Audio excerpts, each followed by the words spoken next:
Hello and welcome to another video. So we're going to be checking out Fatigue Haven. This deck was recommended by Timu Yomima. This is a more refined version of the previous Control Haven build.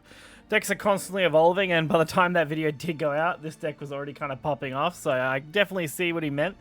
This thing is a powerhouse when it comes to removal, taking care of big boards, wide boards, anything in between, honestly. It just is really good at removing threats and putting down its own threats. So, starting off, we have some low-end cards, with Serene Sanctity obviously being the draw engine, pretty standard, same with Bellringer. This time, Darkhaven Grace, though, actually pretty cracked card. I wasn't a big fan of it initially, but after playing with it a bit, I definitely realized its potential. Being able to engage one and not have it destroy itself is huge, and of course, being able to boost a follower and restore defense to your leader, or restore defense to your leader even if you have no followers, can be a huge advantage, especially in those aggro matchups. Pact of the Beast Princess, another card I wasn't a super big fan of, but actually isn't too bad. Holy Flame Tiger for 2, not actually pretty bad. Like, pretty good early game card. Then Apollo, pretty standard removal. We ran that in all the decks at this stage nearly. There's not many decks that don't run Apollo. He's just super good at dealing with the aggro meta. Same with Divine Thunders. And then we're running pretty standard removals from here on out. Dose of Holiness, really good. 4-drop, does healing as well. Well, 3-drop, sorry, deal 4. Very good removal either way. Guardian of the Water is the big removal card, of course. It does a big board wipe on turn 5. And Unholy Vessel just being a straight destroy all card, or destroy this card and all followers, wiping any follower off the board. Although you can do some pretty funky combos with this. So turns out when you super evolve something like Griffin, and then you activate your Unholy Vessel in the same turn after the Super Evolve, it doesn't kill it due to Super Evolve's effects. Super Evolve just does basically make your creature immune to things that turn. So you can wipe a board, clear stuff, and then hit them in the face with Sacred Griffin, now that it has Storm from the Engage. An actual crazy play that I hadn't pulled off myself at that point, but I had witnessed another Fatigue Haven that beat me with it pull off. Otherwise, we're just running the one Rodeo. Athenium of Judgment. Jesus, words are hard sometimes, man. Fanfare, select a card in your hand, discard it, summon 3 random differently named amulets from your deck that costs 3 or less, and Super Evolve, destroy an enemy follower on the highest attack, deal 1 damage to all enemy followers. Honestly, very solid. Extremely solid card. Does its job of just recouping, honestly. You can use it to the draw if you don't have your Dark Havens yet, and just to get things like a Dose of Holiness or Pact on board. Honestly, every time I play him, he does seem to provide me decent value, and I'm never upset when I drop him. Guardian of Earth is our recurring card. This just recurs our Unholy Vessels effectively. And then you have Lapis for its Storm effect, and Jean for its clear and buffing a stat, and then Cocytus for its Apocalypse deck. Most good decks that want to go long will always run Cocytus. Cocytus is just such a strong card in early meta, and it's probably going to remain that way, at least until that first expansion, so we'll have to wait and see how that turns out. But overall, I've had a lot of fun with this deck so far. I think I've played about 15 games, of which I have won 10 pretty handedly. Only losing twice to Aggro Sword, once to a Fatigue Haven, and I believe it was once to Spell Boost Rune. And then one more to like a Mecha Portal match, which wasn't too bad. Otherwise, I'd beat 2 Mecha Portals as well, which was very, very good. So, honestly, very nice. Haven't lost a dragon yet. Feels like Sword is more of a coin flip at this point, and then obviously Spell Boost Rune as well can be a bit of a coin flip. That one can be a bit of a mess just because of the way that they like to go for late game combos with Cocytus and potentially OTK you through everything you could set up. So hopefully you're going to enjoy this and we'll check it out. So we'll start off with the Swordcraft game. I will warn you, these games are extremely long. Compared to an average game of Shadowverse, these games typically last quite a while. At least the couple of first games I had in particular were pretty bad as I was trying to get my head around the deck. This one was very, very long. So we'll probably only cover maybe two, maybe 3 if we're lucky at this point, replays. As like I said, when you're looking at like, I don't know, we had to be close to 20 turns on some of these games. So we end up just dropping the Pact on 2, which is fine. Sword didn't end up playing anything for turn 1 or turn 2, which isn't a great representation of the deck, I'm not going to lie. But honestly, it's not too uncommon at this point, especially for the 2-drop Sword decks that a lot of people are running now.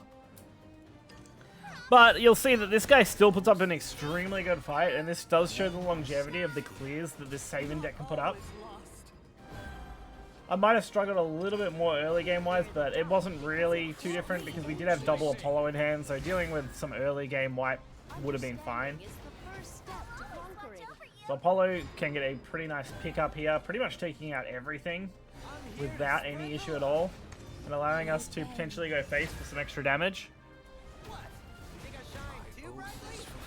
So we can just take 4 to the face there, and then we can summon our beast on the following turn if we want. Those little beast plays usually add up pretty well here, and definitely do the job. So Soulcure Sister is our heal. I just kind of played it here as a ward. Normally that's not what I like to do with the card, of course. I like to take advantage of its healing, especially in the aggro match.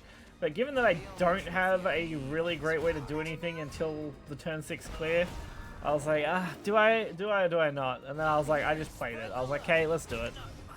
Especially this was the first match I'd actually played with this deck at this point. So I was still trying to work out how much I can afford to throw to a board. So they ended up going for the Olivia play, which honestly is pretty good here, especially with Squirrel. Squirrel's a pretty good one to use Olivia on, even if you're not going to get the extra summon off it. It's still a pretty nice card.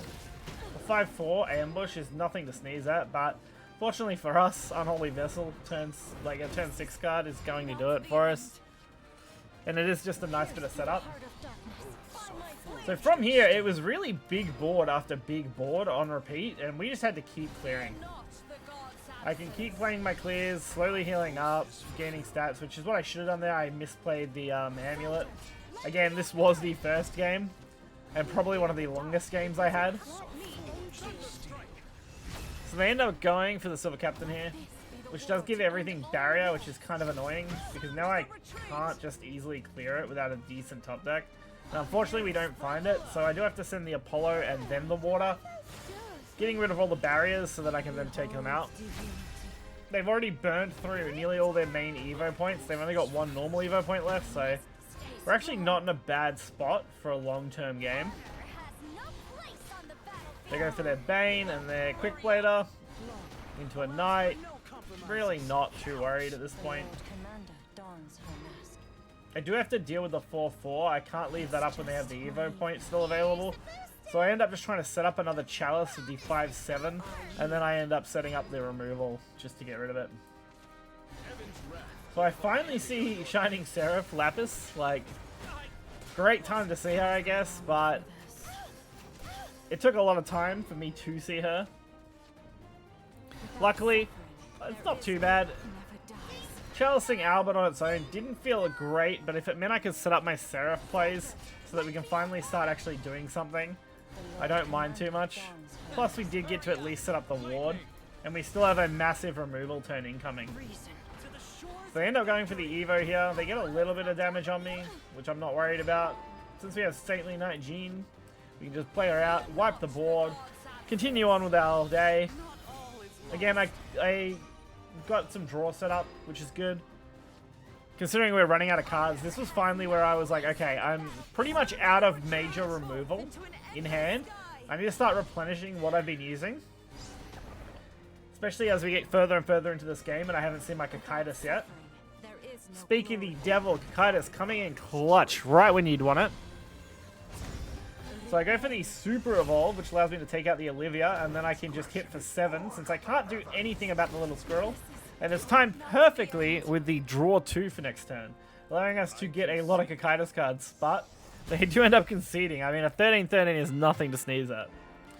Alright, and this is just one of a few dragon matchups I had. I'm trying to remember if this is the one they missed lethal on or not.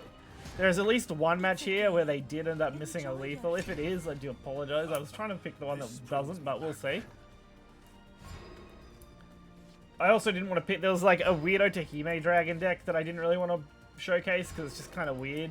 It's not cohesive to what is pretty standard in the meta at the moment. So we don't have too much to do here. I go for Dose of Holiness with the extra play point. I don't feel like that's super conventional, but given my current hand, I need to make it to nearly turn 5 anyway. And we have double Apollo, which, I mean, end up working out. They end up just passing turn 3 and then playing turn 4. So I didn't really lose too much by what I was doing. And given how slow they're playing here, I wasn't too worried. So we should easily make our turn 5 now, which is when we really start big removal cards coming down. Golden Note Ward, solid ramp. That's what they needed after all. We get to bring out our little ding dong along with just kind of sitting here and looking pretty until they build up a board on us. This actually worried me a little bit. They managed to get some pretty good damage. Being able to do 10 damage to me is pretty threatening, especially when I'm not really set up to heal yet. And given that they'd already ramped up to 8, I could have been facing down like a Forte here, and that really would have screwed me over. Fortunately, they didn't really end up doing anything of the sort, and we just get a Jane, we clear, and we set up our own ward, hoping that we'll be able to now heal from behind this ward, which looks pretty promising, given that they continue to just play ramp cards 3 Evos with Apollo, not really having too much impact.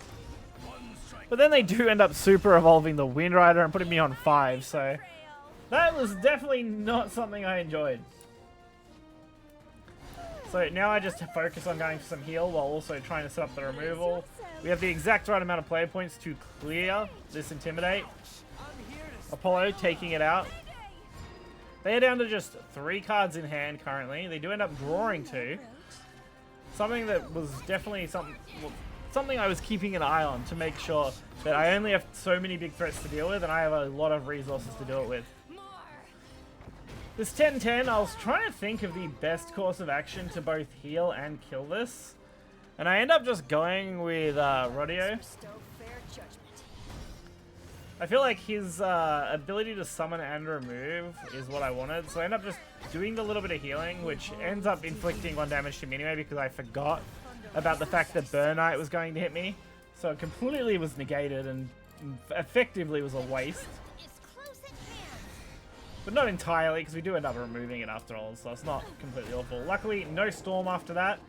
From here, we can easily play the Soul Cure, which does heal us. We are going to be -1, but that is okay.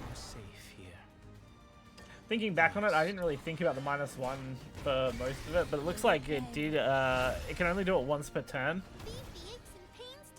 So I don't end up having to worry about it too much. I can pretty much bait it with 1 heal and then heal with the other one anyway, and it'll just total up.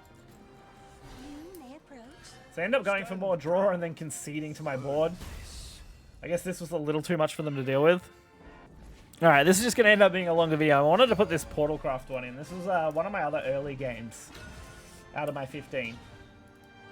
I believe this was a full artifact portal. It's a game. Enjoy yourself. Definitely an interesting one. Well, at least a long one, put it that way. Typically, your long games are really determined by the Cocytus plays. When you go extremely long.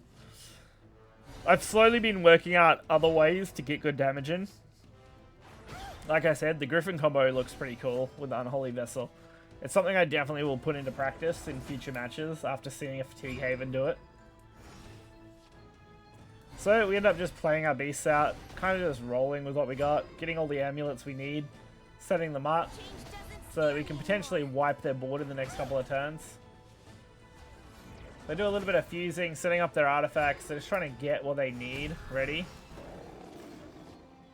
And we're just pretty set up here. Like, there's not a lot of concern.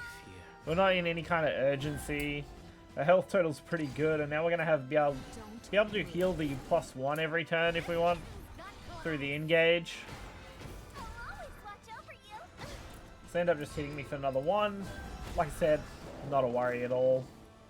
Get to set up even more draw while doing a little bit of healing, which I completely missed apparently. I mean, this was, like I said, another pretty early game before I remembered that anytime I have spare play points, I should be hitting that button. So we end up just taking the draw, getting our water out for the heal, and just leaving it on board. If it dies at this point, it kind of dies, but setting up a ward on turn 6 when I was kind of expecting them to go for their play point or something. Potentially go for a Deadright, maybe. There's a few options. They end up just setting up the 3-3, which isn't really a threat. I end up just bell ringing, because why not? And giving it a power up, finally realizing that, hey, maybe I can use that amulet to my advantage. I have no regrets. Which worked out great. I end up bullet from beyonding the bell ringer, which is a crazy target. Like, I don't blame them entirely, but damn, what a way to use your hard removal. So we end up with a tiger, we end up with a chalice there, you know, good old unholy vessel. Everything's kind of set up for when they're going to drop Rami. That's kind of what I was waiting on, is are we going to see the Rami play? Which, on like clockwork, we do end up seeing. I end up deciding, hey, screw it. Why bother? Why bother hard removing that when I've got a perfectly good 5-1 on my board? Now, I could have done that probably a little better. Maybe. I don't know if I... maybe not. Maybe not thinking about it. They end up making the mecha now, which doesn't end up mattering too much. We're on 20 health. Taking 10 here is really not a big issue. And we have a lot of ways to remove this and heal. So, the less I have to use these vessels, the better. Because the longer I can just kind of sit it down as a threat to them, that anything they do going wide is a risk, the better off I am. I feel very secure whenever I have a vessel on board. So again, we end up going for the rodeo. I like this card quite a bit actually now. I only took 2, which is fine. It's a good source of removal and the healing proc. So I can start proccing both of those if I want. Allow me to start stacking stats. So don't end up seeing much movement here, unfortunately. They just kind of go for all their robots again, trying to set up for another mecha.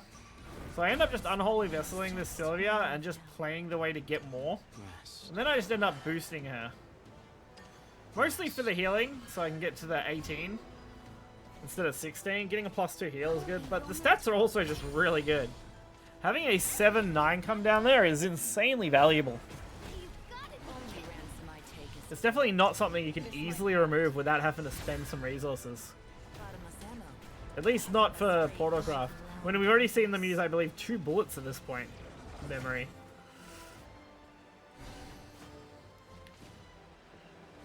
So they continue to just make more fusions. They just keep going. They make their ominous artifacts. They go big as possible. Well, I'm just kind of chilling. So I end up just killing this off, setting this bird up, getting a good boost on it. Now that it's all engaged and ready to go, we can pretty easily just send it to face. I end up just holding the Super Evos, since I know we're going to see another massive mecha.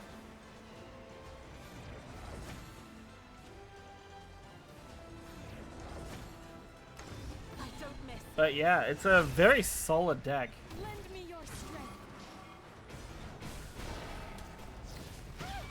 It definitely has a decent chunk more survivability, even though the card difference is only like 5 cards or something from what I looked at from the previous control one, but those 5 cards are pretty impactful at this point. They make a big enough difference that you can really secure games.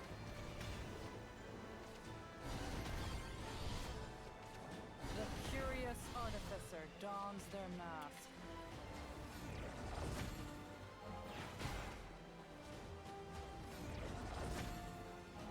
Oh yeah. So they end up going for the Doomright play. Summoning even more mecha stuff. They're just really trying to send it all at us, but we have so much removal in our hand that it's really just a matter of who's going to be exhausted here first. And at this stage, I'm sitting pretty comfortably on what I have.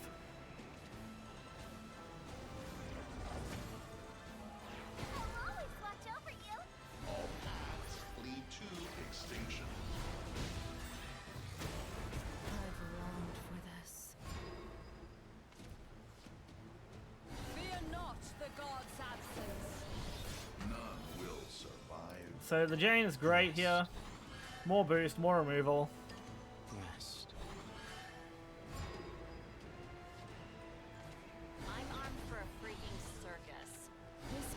So they end up just going wider. Like I said, these are very long games. There is not too much impact that they can have from here on out. They've wasted a lot of resources. They're potentially trying to make another robot, but this is a lot for them to have to keep going through. And they have to keep continually removing cards. The surprising part is, at this point, I hadn't really seen a Cocytus. I've been waiting on a Cocytus for quite a while, and I just hadn't seen one. So I end up just keep removing, keep buffing, keep setting up these unholy vessels as much as I can, which is why we dropped another one of these silvers.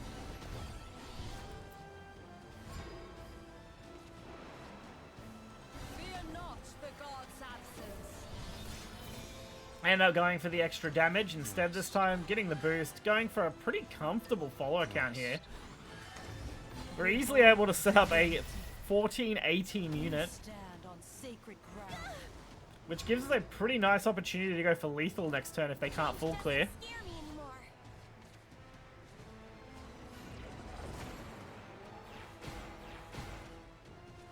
And the striker artifacts are getting all fused off, so they're really trying, but it's just not going to be enough. You got to remove that 14-18, which is incredibly difficult when you've just got a hand of fusion materials.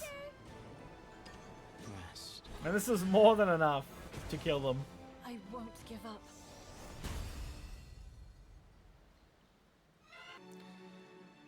So once again, a huge shout out to Timu Yomima. Awesome deck. Just purely awesome. I'm running at roughly a 70% win rate over those 15 games, which is pretty nice. If it continues on this trajectory, I could definitely see it performing extremely well come tournament weekend. Especially when we're most likely going to see a lot of Dragon players and a lot of Sword players for that weekend, given those two decks and how they perform. There's a good chance we also see a decent chunk of Forest. Forest is actually one of the few matchups I haven't come across yet, but Forest players are few and far between on the ladder at this stage, so who knows? Maybe we'll see them higher up.